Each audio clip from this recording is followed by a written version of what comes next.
Hey, what's good? This is Dismantling the Narrative with CMB613. Thanks for checking out the channel where we bust open false narratives. If you end up agreeing with what AI Me is saying and/or learned something, please like and subscribe. If you disagree, please let me know in the comments what you think I got wrong. Thank you. Now, let's get into this. Let's dive right in. There's a video that's been getting a ton of attention, and it's making a pretty huge claim that people are leaving the UK in droves. So in this explainer, we're going to break down that source's main arguments, piece by piece, to see the exact picture it's trying to paint. Right off the bat, the source hits us with this staggering number. It claims that in a single year, almost 700,000 people just packed their bags and left the UK. Now, this figure is the absolute foundation of its entire argument, that something big is happening, something that's causing a historic exodus. And to really hammer the point home, the source uses this incredibly potent phrase it says comes from Elon Musk, a prison island. That immediately sets a really dark tone. It suggests that people aren't just leaving for a new job, they're trying to escape. Okay, so to really understand this, we're going to follow the source's logic. We'll start with the exodus itself, then we'll dig into the economic pressures it talks about, the claims of a fractured society, arguments about an overbearing government, and finally what the source calls a national vote of no confidence. All right, first up, let's really look at that central claim.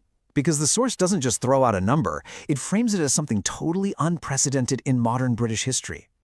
The source immediately tries to give this historical weight. It's claiming this is the most people leave the country in 1 year in a century, since the 1920s. The argument here is that this isn't just some random blip on a chart. No, this is a profound demographic shift, a rejection of the country on a scale we haven't seen for generations. So, if that's the what, then the next big question is why? Well, the source starts its explanation by pointing the finger directly at the economy. It argues that for a whole lot of people, life in the UK has just become financially impossible. The source breaks this down into 4 main areas. A housing market it describes as a complete dead end, a totally horrifying cost of living, a flight of millionaires taking their money with them, and what it sees as the financial burden of environmental policies. Let's tackle these one by one. First up, housing. The source paints this picture where, for landlords, it's just simple math. They can often make more money renting a single property to a large group of newcomers than they can to a local couple. And the result, it claims, is that young Brits are literally getting priced out of the rental market before they even start. And what about actually owning a home? Well, the source says that path looks even more brutal. It describes this grim reality for first-time buyers. You're battling sky-high prices, you're competing with massive demand, and then you have to spend more than a decade just saving up for a deposit. It frames homeownership not as a goal, but as a nearly impossible fantasy. But it's not just the young and the aspiring, according to this source. It claims that 9,500 millionaires are on track to leave this year alone. That would put the UK second only to China for a wealth exodus. The video points to things like getting rid of non-dom status and adding VAT to private schools as signal to investors that, basically, they're not welcome here.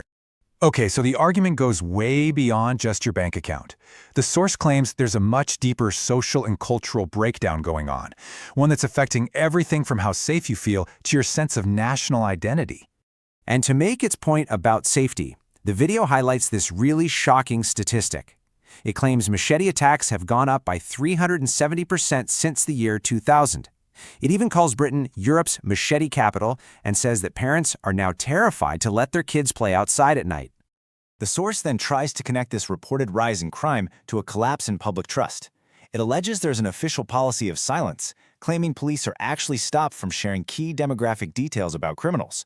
From its perspective, this just prevents people from understanding the root of the problem and completely shatters their confidence. And the video tries to capture the emotional side of all this with this one quote. The argument is that because of really rapid demographic changes, especially in big cities, a lot of long-term residents are left with this feeling of being strangers in their own community, totally disconnected from the place they grew up in. And according to the source, this sense of alienation is made even worse by a cultural shift.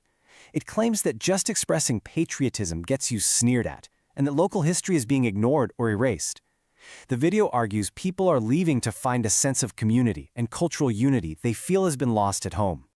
So the next big theme in the source's argument is the role of the state itself. It paints a picture of a government that's not just failing to fix these problems, but is actually making things worse by encroaching on personal freedom with technology, ideology, and a whole lot of new rules. The video lays out what it calls the building blocks of a digital dictatorship.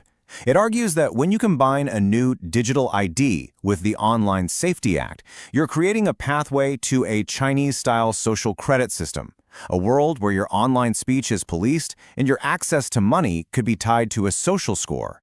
Now, turning to education, the source claims parents are basically trapped.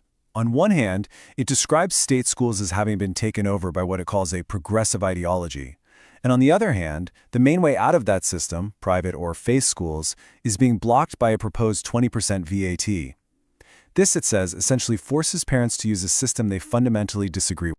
The source also gets into what it calls a war on motorists and the rise of a nanny state.